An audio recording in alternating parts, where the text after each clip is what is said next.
I'm going to talk to you about the power of aha moments, not only for business, but more generally for your personal life. And maybe you've never thought about it, but as I go through, I hope that you perhaps will have one or more aha moments. Perhaps this or something else will trigger what's going on in your life, what has happened, and help you to move forward to where you want to be. So how powerful are aha moments? Well, let me reflect on a few different areas and see if you can join the journey with me. Joke. I remember as a teenager, and maybe this will bring back some memories for you, and I remember having a great old laugh. I'm not a person that remembers jokes very well. In fact, you tell me and I'll forget it. But I remember one of my mates sharing with me a particular joke, and I didn't get it right then, you know? And I think it was half an hour later after we're doing something else, and then suddenly something inside me went click. I went, aha, and I started laughing. And he went, what are you laughing at? I said, oh, I just got it. That joke that you gave, that you said before. And he just looked at me, shook his head, you know, side to side, and goes, Stephen, that was ages ago. But you know what? It was something very, very simple that I had an aha moment. Something inside my brain was trying to work it out, and it finally did. And that's what happens inside life, is that, you know, your brain will start to work things out. And then when it does, you'll have an aha moment. How about maths? When I was inside my year 12 year, I believe, in school, which was Form 6 back in the day. And I remember calculus. Does anyone remember calculus?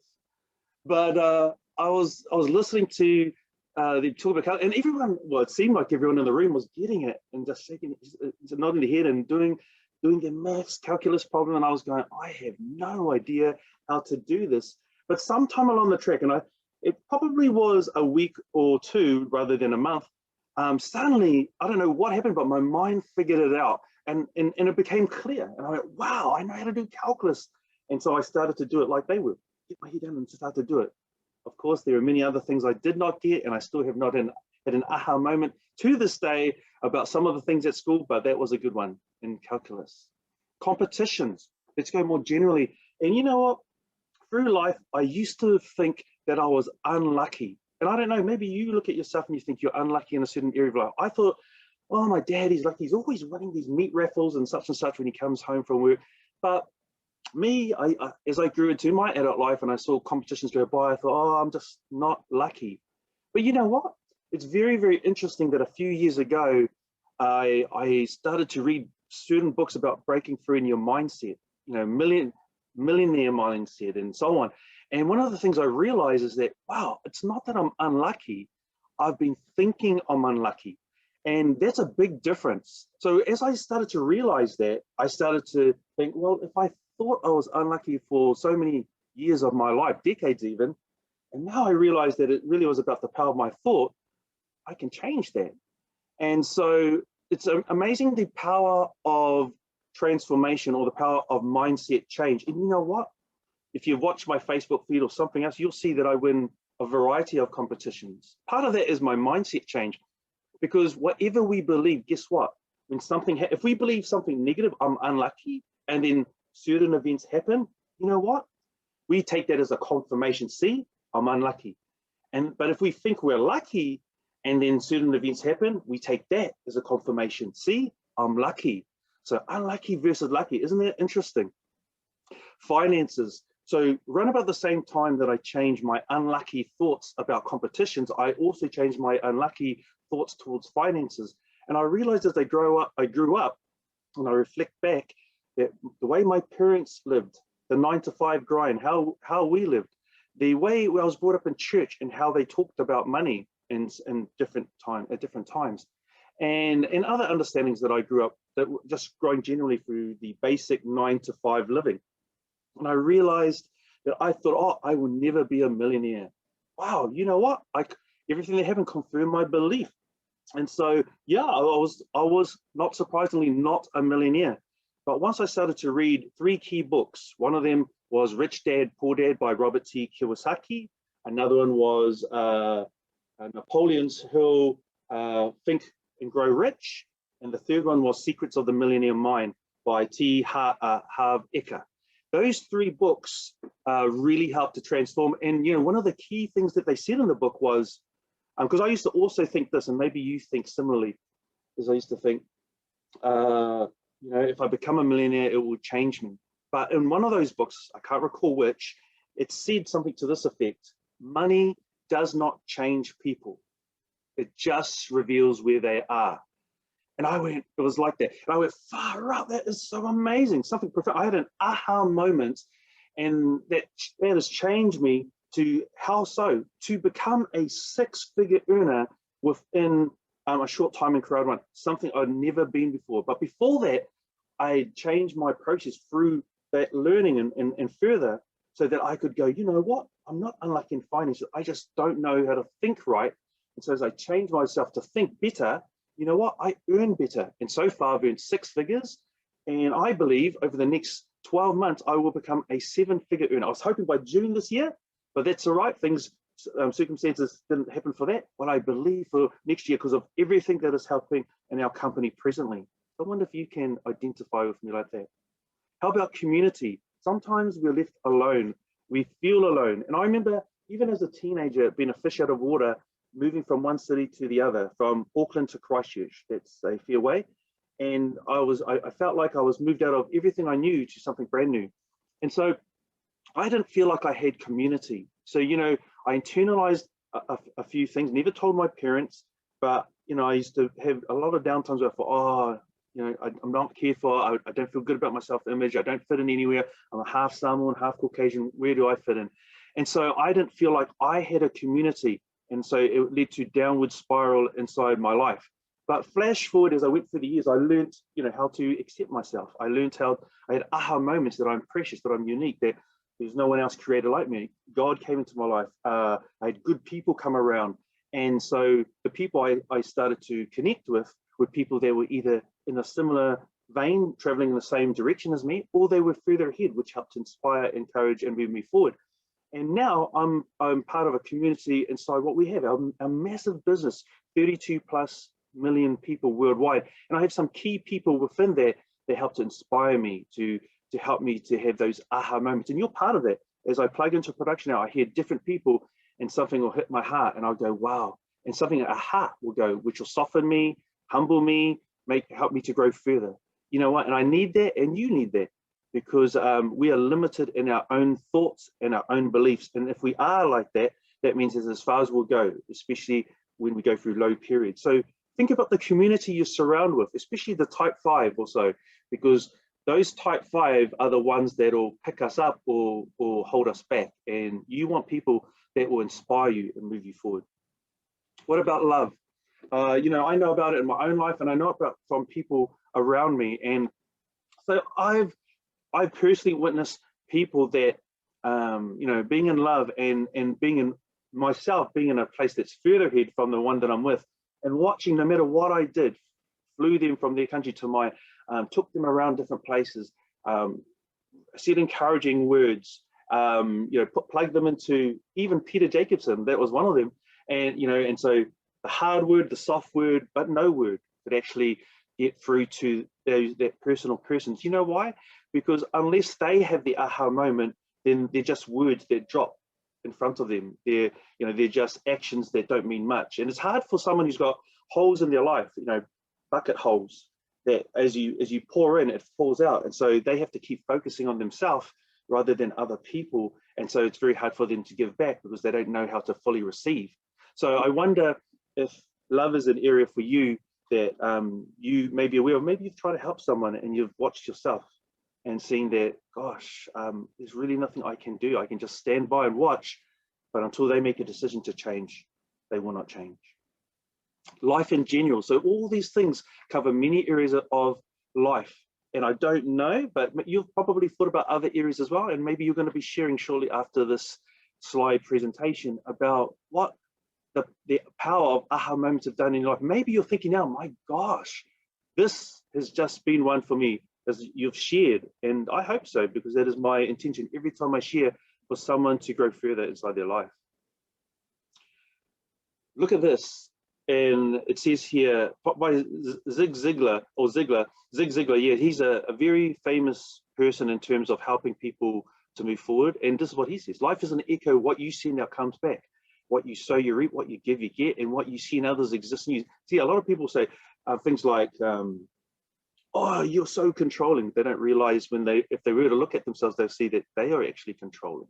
Other people go, "I need this, I need love," but they don't realize until they sow love, then they perhaps are not going to receive love, especially if they don't know how to love themselves. So it's about learning how to love, to receive love, so that they will reap love. And sometimes people will portray a fake image, whether it's socially, publicly, or somewhere, and they don't realize that instead of attracting the people that they would want to receive love, accept love, know love, they end up attracting shallow people, people that from the wrong areas, people that don't really care about them. And so what happens in those sort of circumstances? Well, they wonder, right? They go, how come this always happens to me? Remember we talked about that before, what people believe, and they wonder why this happens to me. They don't realize. Go over there. Oh, let's just mute that person. Okay, sorry, there's someone making noise. Mute yourself. Team, mute that person, thanks. Right. And so it's really important to realize that, you know, when we portray something that we're not, we get something that we don't want. So it's really important to start to marry up our life to be the same person behind doors as we are in front, because we really truly reap what we sow. Not what we need, not what we desire, not what we wish for or want. We reap what we sow. And that's the same in business. If you don't work hard, you won't receive the rewards. And similar in relationships, friendships, every area. If we don't watch how we are and live a real life, we won't reap that real rewards. And this ties into here that there are no shortcuts. If you want it, you have to work at it at every single area of our life. Personally, in our self-image, group-wise, as in our communities, to participate and be a part of it. And relationship-wise, if you want true love, then you need to be able to be true yourself. And in friendships and in finances, you know, there's no lotto. There's no lotto that's going to help you. And if you do win it, then watch out you don't lose it. Because I saw my uncle win it 30 years ago, and he lost it over the years, so much so that he can end up coming to visit my mother inside a rest home, suffering from diabetes and dementia, to ask for a handout. So how does that happen? Well, they got a shortcut. They received the lotto, but they didn't receive the millennium mindset. They didn't grow themselves alongside it. So, you know, there is no shortcuts. And if you believe that, that's something you will have an aha moment about it sometime in the future. No shortcuts in any area of your life. You have to work hard, got to grow. Like I have, we all do. What you reap what you sow, remember? So when we think about self-motivation for our lives and for those around us, there are two main ones that are recognized. One of them is seeking pleasure, and the other is avoiding pain. You may have heard this. It's the pain or the pleasure. And I wonder, just think to yourself, if you've never heard this before, which do you think is more powerful? Which is more powerful?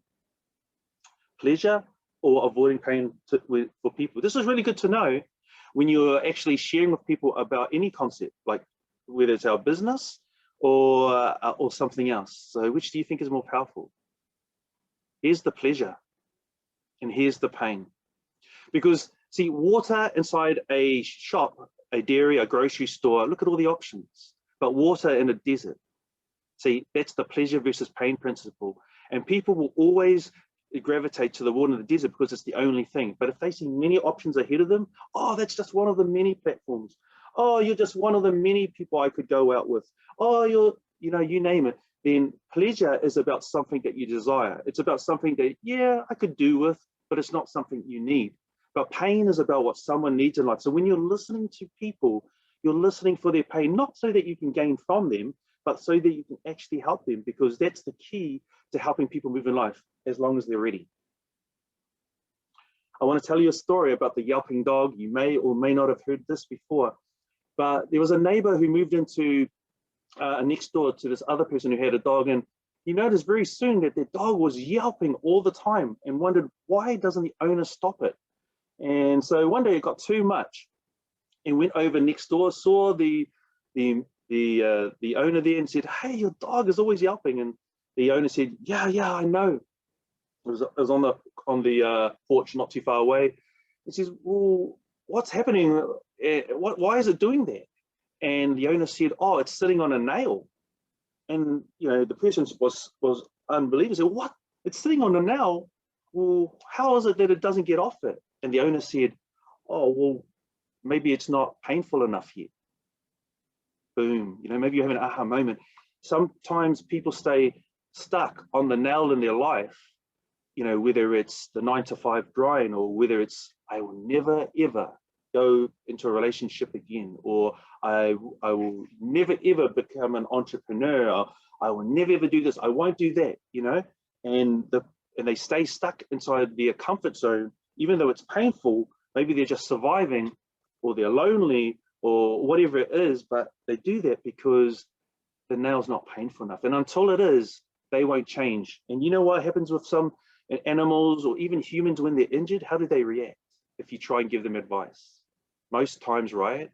Most times, very reactionary. Most times they will call out names, they will say different things. And so at the end of the day, sometimes you just got to leave them. Never is a long time. And so I just mentioned it before, but I remember when my marriage broke up and I was divorced. I ended up becoming divorced, and I said, never again will I go into a relationship. That's what I said in around about 2013, divorce in 2015. And I remember saying one or two nevers. I also said, never will I go back to a gym. I've just gone back to the gym in the last year because walking was enough. wasn't enough. And never is a real long time, especially if you realize, and that's what I did, is if you realize, I'm not really an alone person. I asked myself, am I a lone person? I could do that for life. Or am I a together person? I'd love to have a companion for life. And I realized I'm a companion person. So I had to revisit what I'd said about never. That was an aha moment for me. And I'm so glad I did, because it's helped me to continue growing. Because if you always say no or never in relationship, then you guarantee yourself to be alone for life. And that's so incredibly difficult if you're a person that doesn't want to be alone. What about the 9-to-5 grind? Well, if you fail once, twice, 3 times or more inside entrepreneurship, and you say, I will never do that again, well, then you guarantee yourself that you'll never be a successful entrepreneur. You will have to carry on doing something else, and most likely the 9-to-5 grind for the rest of your life. So never is a long time. It's really good to reassess and to think about where to now. Do I really want to say never? Is that really the person I am, or the person I want to be for the rest of my life? And if we look at health, that's a part of it. If you don't make time for your wellness, you'll be forced to make time for your illness. True, right? Very true. And I write in my book, and one of the 7 points, the keys I talk about from going from limited to limitless, is to make time before you're forced to. That's what this is based on. And so I look at certain circumstances, events, people that happened throughout decades in my life, and I was able to trace back right to the beginning of how my life kept spiraling down, unbeknownstly, just very slowly over decades, to when it fell into a deep crisis, the biggest crisis of my life in my mid-40s. And I realized, you know what? I did not pay attention. I did not pay attention to life's clues, God's clues, the universe's clues, to say, this is an area you need to sort out. And I just kept on stumbling along, doing other stuff, until God, the universe, knew my heart anyway. I wanted to grow. He says, well, you won't take the option, so I am going to allow circumstances to force you. And it hurt incredibly a lot for 2 years of my life. Brought me to a standstill, to my knees, took me to be alone, took me back to my parents' home, and being very humbled with nothing, to wonder to where next. But you know what? Sometimes if you're open, that's what we need. And I needed that to wake me up. So make time for your wellness, your financial well-being, in other areas of life before you're forced to do so. It's very painful, but if you need to, are you open to that? At least I was open to that. If you're open to just even walking through the most painful way, then you will make it through. And when will you be ready? The student. Well, when will you be ready to be taught? When you are ready. When I'm ready. Not when someone else says you're ready, It's when you as the student is ready for whatever area of your life. And when you're ready to be open, you'll be suddenly amazed at the person, the persons, and the circumstances that will pop up in front of you and around you that you'll be able to learn from. And you know what? When I was a teenager, I thought I knew it all, so there was no one around. There were no teachers that I could see. But now at 50, I am so open so that I see many teachers around me, young, old, experiential, and not. And I learn from all. When the student is ready, the teacher appears. So when you think about your life and you think about your business, you think about the different areas inside your well-being and your life, how long does it take for you to make a breakthrough? How long before it is that you or I will have the aha moment? Well, doesn't matter. It's about you having a desire. It's about me having that as well. And thinking and having something deep down that says it doesn't matter how long it takes. As long as I don't stop, I know I'm going to get there. I know I'll have my breakthrough in whatever area of a life. And one of the things that I love to do, and that's what I'm hopefully doing with you today, is to give you a glimpse of what the future may be. And because people are so notorious for what? For living out their lives on automatic. That's what this slide is about here, look. And I'm great, I'm an interrupter. How about you become an interrupter with me? I love it because when we interrupt others' lives for good, to help them grow, and we allow ourselves to be interrupted in our own life, we open up to others, you know what? That's where the change comes. That's where the aha moment. So I wonder if you're realizing you're an interrupter, and that's a good thing. You can help other people to taste and see, not only that the Lord is good, but taste and see that a different life is good. Entrepreneurship is good. That if they want to be have a companion in life, then that is good to open up, not to be twice, once bitten, twice shy, but to go, even 3 times bitten, I will never be shy. I will get up and I will move ahead. I will do the entrepreneur. I will go try and grow and I will take the life's lessons and move forward in relationships. I will find support groups, people around me to surround me that will help me to move forward inside life. And as you do that, as we help people to have breakthrough and we allow ourselves to have breakthrough, you know what? You'll taste. Maybe it's with God, you'll taste and see that the Lord is good. Or maybe it'll be a relationship that you'll see and taste that, man, I never knew love, but this is good.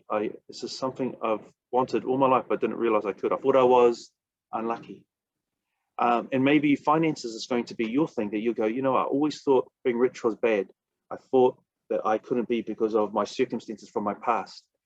But now that I'm tasting this through the support group or this business, I'm starting to realize I'm tasting a little and I don't want to go back. And that's what we want to do. As we help people to taste of different areas, love, finances, support, companionship, and other areas, you know what happens? There's something inside, I believe, that they will never be satisfied until they actually take that to fruition. They will look at it and they go, I need that, I want that now, I recognize that. And there's a pain inside me. Remember we talked about pain versus pleasure? There's a pain inside me that says, I'm missing something. And that person or those circumstances showed me that. And I want to explore that more. And if they explore it more, they'll find fulfillment. Be an interrupter and allow yourself to be interrupted. That is the way through to your aha moments, and it'll make a difference, a big difference for you. And if it does that to you, guess what? That'll do so much for others.